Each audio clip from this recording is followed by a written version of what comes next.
যাদের একজনও ছাত্র নয়, সেলফ ডিক্লিয়ার ককরোচ পার্টির মেম্বার নয়, নিট সংক্রান্ত আন্দোলনকারীদের অংশ নয়, গুন্ডা দমন আইনে এমন ব্যবস্থা নেব তাতে একদিন নয় 3 পুরুষ মনে রাখে। আমাদের নতুন সরকার মানে মুসলিম ছেলেরা যদি যে কোনো একজন দোষ করে মানে পুরো কি বলতো পুরো মানে জাতটার দোষ হয়ে যায়। মানে সব সময় মুসলিমদের দোষ এরকম বলে, শুক্রবাড়িরা করেছে এরকম, মানে হিন্দুরা দোষ করলে সেটা তো বলে না, কিন্তু মুসলিমরা দোষ করলে পুরো জাতটার ওদের দোষ হয়ে যায়। মানে এটা কেন হচ্ছে আমি বুঝি না।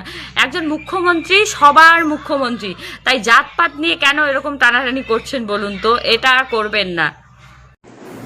একটা কথা বোঝা গেল, মিডিয়াতে যে রিপোর্টিংটা দেখে বোঝা গেল, মানে যার বাড়িতে কেউ নিট পরীক্ষার্থী থাকবে তারাই আন্দোলনে যেতে পারবে, বোঝার ব্যাপার আছে। তাহলে আমরা কেন পাগলা মতো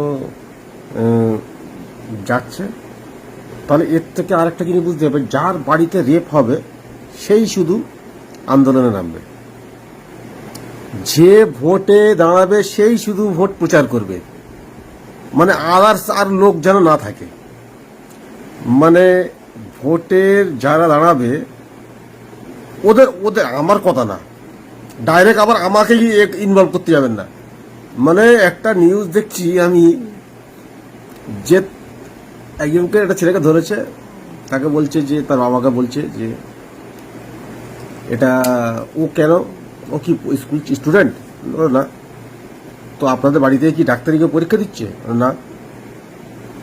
মানে যদি আন্দোলনে যে স্টুডেন্ট আন্দোলনে যারা গিয়েছিল তাদের সবাইকে হয় পরীক্ষার্থী হতে হবে, নাই মানে ফ্যামিলিতে পরীক্ষা কেউ দিতে তার জন্য হতে হবে।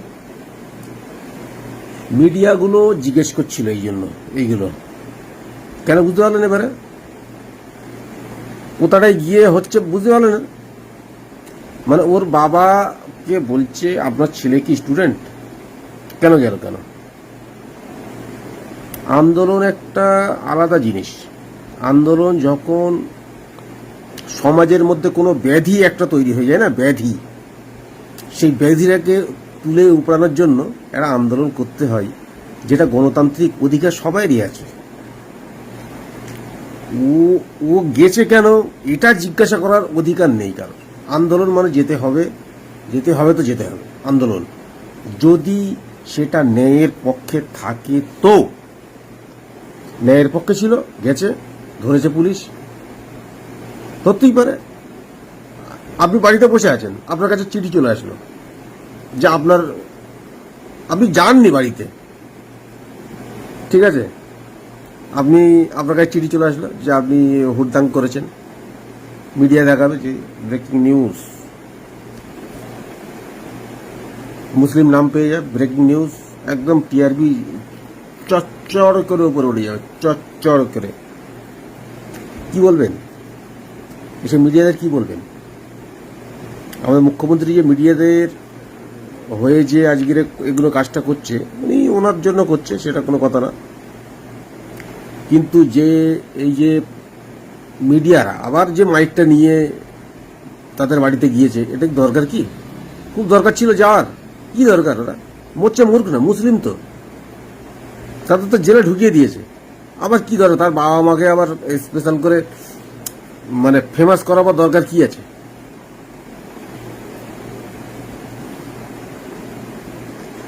মুসলিমরা চুপ করে ঘুমো, জাগুনি, আর জাগার টাইমও নিয়ে এখন, ঠিক আছে, রিল্যাক্সে থাকো।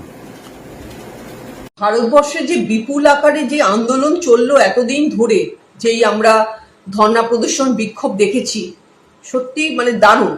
এর মধ্যে একটা জিনিস বেরিয়ে এসছে, যেটা এই আন্দোলনে সাংবাদিক যারা স্পটে গিয়ে সাংবাদিকতা করে তারা কিন্তু মানে বিক্ষোভের মুখে পড়েছে, তাদের মারও খেতে হয়েছে, বিভিন্ন গালিগালাজও শুনতে হয়েছে। কেন কেন হচ্ছে আজকে এটা? কেন শুনতে হচ্ছে? সাংবাদিকদের স্পটে গিয়ে সাংবাদিকতা করতে পারছে না, তাদের বার করে দিচ্ছে। ছাত্রছাত্রী যুব সমাজ বলছে আমরা কোনো বাইট দেবো না, আপনারা বেরিয়ে যান। তার কারণ কিন্তু মিডিয়া নিজেই, মিডিয়া নিজেই। এই মিডিয়া আজকাল এমন ভাবে খবর পরিবেশনা করে যার মধ্যে পরিষ্কার বোঝা যায় কোনো একটি দলকে পক্ষপাতিত্ব করছে। কেন? সাংবাদিকতায় তো সেটা থাকবে না। সাংবাদিকতা মানে থাকবে সেখানে আদর্শ থাকবে, আসল খবর দেখাতে হবে। আপনারা তো দিন রাত ভুলভাল যত রাজ্যে হাবি জাবি খবরকে পরিবেশনা করে যাচ্ছেন, মানে অতিষ্ঠ লাগে।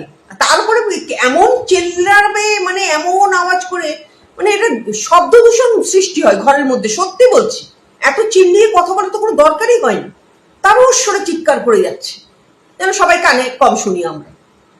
বাপরে বাপ, এই যে ছেলে মেয়েদের দেখছেন, যুব সমাজ আপনাদের ধরে পেটাচ্ছে, এটাই হচ্ছে আসল জনরোষ। এই যে মমতা ব্যানার্জি সরকার জগৎ থেকে হেরে গেছে, ওই মোদী সরকার এসেছে, বিজেপি সরকার পশ্চিম বাংলায়, তবে থেকে যেই অত্যাচার, যেই ডিম ছোড়াছুড়ি, যেই হেনস্থা, যেই মারামারি এই তৃণমূলের কর্মী নেতা নেত্রীদের ওপরে হয়েছে, এই সংবাদ মাধ্যমগুলো, নিউজ চ্যানেলগুলো সমানে বলে গেছে এটা জনরোষ। এবারে এটা কি? এটা হচ্ছে আসল জনরোষ। আপনারা যে হেনস্থা হচ্ছেন না, দিল্লির থেকে শুরু করে কলকাতায় সব জায়গায় আমরা দেখেছি সাংবাদিকরা হেনস্থা হচ্ছে এই ছেলে মেয়ে যুব সমাজের দ্বারা। তারা সরিয়ে দিচ্ছে, ধাক্কা মেরে সরিয়ে দিচ্ছে, চলে যান আপনারা, আমরা কোনো মানে কথা বলবো না আপনাদের সঙ্গে। আজ এই অবস্থায় কেন দাঁড়িয়েছে ভারতবর্ষ? আপনাদের পুরো বিরুদ্ধে চলে গেছে, সংবাদ মাধ্যমের বিরুদ্ধে চলে গেছে। এই আচরণ কেন করছে? আপনারা এতদিন যে জনরস বলে ভুলভাল মানুষকে বোঝানোর চেষ্টা করেছেন না, মিসগাইড করেন। আপনাদের তো একটা কাজ, সবসময় মানুষকে মিসগাইড করা সাংবাদিকতার নামে। আজকে এটা হচ্ছে আসল জনরোষ। এই ছাত্রছাত্রীরা এই সাংবাদিকদের উপর এত রেগে গেছে, এটাই হচ্ছে আসল জনরোষ। সময় আছে, আপনারা শুধরে যান, নাহলে কিন্তু আমি যেটা দেখছি ভবিষ্যতে কিন্তু আরো খারাপ হয়ে যাবে। আরে পক্ষপাতিত্বর একটা লিমিট থাকবে। আপনারা যদি একজনেরই সারাক্ষণ বসে মহিমা মন্ডন করতে থাকেন আর একজনকে একদম মানে যাচ্ছে তাই করে সংবাদে পরিবেশনা করেন, সেটা মানুষ একদমই মানে ভালো বলবে না সেই কাজকে।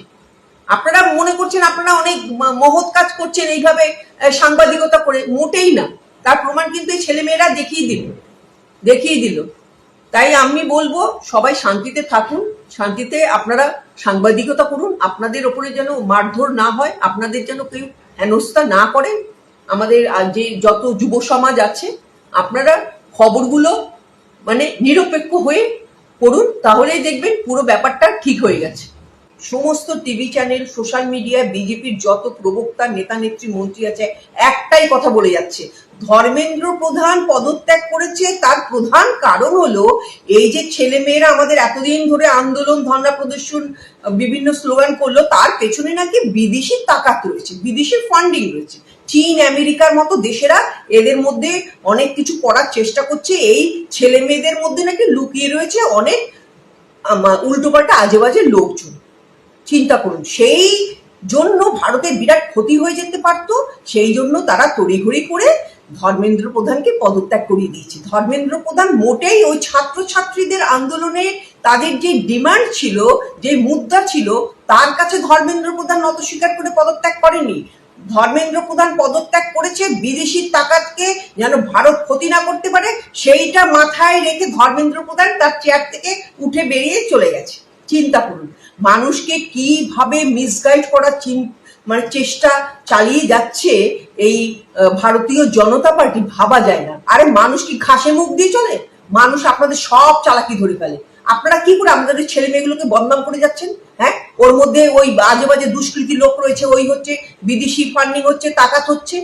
আমাদের এই ছেলেমেয়েরা কি নিষ্ঠার সঙ্গে, আদর্শের সঙ্গে তাদের এই বিরাট আন্দোলনকে মানে সারা ভারতবর্ষ জুড়ে আমরা যেটা দেখতে পেয়েছি, সত্যি এই ছেলে মেয়েদের জন্য আমরা গর্ববোধ করি।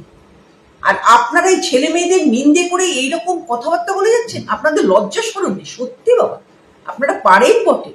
কালকে ওই একটি বাংলা নিউজ চ্যানেলে এক বিজেপির প্রবক্তা মানে বসে বসে র্যান্ডাম বলে যাচ্ছে, মুখস্থ করার কথা শিখে এসেছে, আমরা ধর্মেন্দ্র প্রধানকে পদত্যাগ করিয়েছি, তার মধ্যে দেখলাম ওই যে ছাত্রছাত্রীরা বসে রয়েছে তার মধ্যে অনেক মানে বিদেশি দুষ্কৃতী লোকজন ছিল, তাদের ফ্ল্যাগ দেখা গেছে, তাদের বিদেশি ফান্ডিং এ তারা এইসব কাজ করছে ভারতের ক্ষতি করার জন্য, সেই জন্য আমরা ধর্মেন্দ্র প্রধানকে সরিয়ে দিয়েছি। সত্যি বাপরে বাপ, কি চালাকি, কি সুন্দর স্ক্রিপ্ট লিখে একদম টিভি চ্যানেলে বসে মানুষকে বোকা বানানোর চেষ্টা করছে এই বিজেপির প্রবক্তা।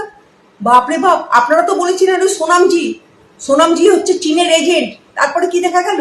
সোনামজিকে অনশন ভঙ্গ করার জন্য আপনাদের নেতা নেত্রীরা একেবারে মুখের সামনে গিয়ে বাটি ধরে বলছে খাও খাও খাও, অনশনটা ভঙ্গ করিয়ে দিলেন। হ্যাঁ, আর মোদিজি বলেছিল সোনামজি আপনি খান, না হলে আপনার তাকাত কি করে হবে, আন্দোলনের জন্য তো শক্তির দরকার। মানে কখন বলছেন আপনারা ওই সোনামজিকে চীনের এজেন্ট, তাকে আবার খাইয়ে দিয়ে, আর আপনাদের দলের লোকেরাই বলছে, বলছে যে এই যে আমরা, আপনারা বলছেন বিদেশি টাকা ফান্ডি হ্যানা ত্যানা রয়েছে, এগুলো প্রমাণিত হয়নি। কালকে আমাদের মুখ্যমন্ত্রী শুভেন্দু বাবু ওই বলছে একটা লিস্ট নিয়ে এসছে, প্রত্যেকটা কিন্তু মুসলমানের নাম, বলছে এরা ওই কলকাতায় যেদিন মিছিল হয়েছিল তারা বিভিন্ন মানে ভাবে ওইখানে অশান্তি করেছে, এই জন্য তাদের আমরা নাম লিখে রেখেছি, এদের আমরা শাস্তি দেব। এবার এখানে একটাও কিন্তু হিন্দুর নাম দেখিনি, মানে এখানে মানে হিন্দু মুসলমানের খেলা খেলে যাচ্ছে, মানে হিন্দু মুসলমানের খেলাটাই আপনাদের একমাত্র অস্ত্র হয়ে দাঁড়িয়েছে, আর তো কিছু নেই আপনাদের। মানে কতক্ষণে হিন্দু মুসলমানের একটা দাঙ্গা লাগিয়ে দিতে পারবেন, ভোটগুলো আপনাদের মানে পকেটে সব চলে যাবে। মানুষ অত বোকা নেই, মানুষ অনেক চালাক হয়ে গেছে, আপনাদের চালাকি সব ধরে ফেলে। কখন আপনারা কি খেলাটা খেলতে চান, সব সময় হিন্দু মুসলমান ভাই ভাই। আবার জোর গলায় বড় করে বলছি, ভারতবর্ষে হিন্দু মুসলমান ভাই ভাই। আমরা দাঙ্গা চাই না, আমরা শান্তি চাই, শান্তি। প্রত্যেকটা মানুষ শান্তিতে বসবাস করতে চায় ভারতবর্ষে। আপনারা নিজেদের স্বার্থে সরকারের টিকে থাকার জন্য ওই হিন্দু মুসলমানের খেলাটা বন্ধ করুন, প্লিজ বন্ধ করুন। আর আমাদের ছেলে মেয়েদের নামে এরকম বদনাম দয়া করে দেবেন না। আমাদের ছেলে মেয়েরা যেই আন্দোলন করলো, আমরা সবাই গর্ববোধ করি তাদের এই আন্দোলন এবং সফলতার জন্য। শিখুন, এই যুব সমাজের থেকে শিখুন কিভাবে ঘাট ধরে আপনাদের ওই মন্ত্রীকে সরিয়ে দিল। অনেক কিছু শেখার আছে এই যুব সমাজের থেকে, শিখুন, তারপরে দেশটাকে সুন্দরভাবে চালাবার চেষ্টা করুন। সবাই ভালো থাকবেন, সুস্থ থাকবেন। জয় হিন্দ, জয় ভারত, নমস্কার।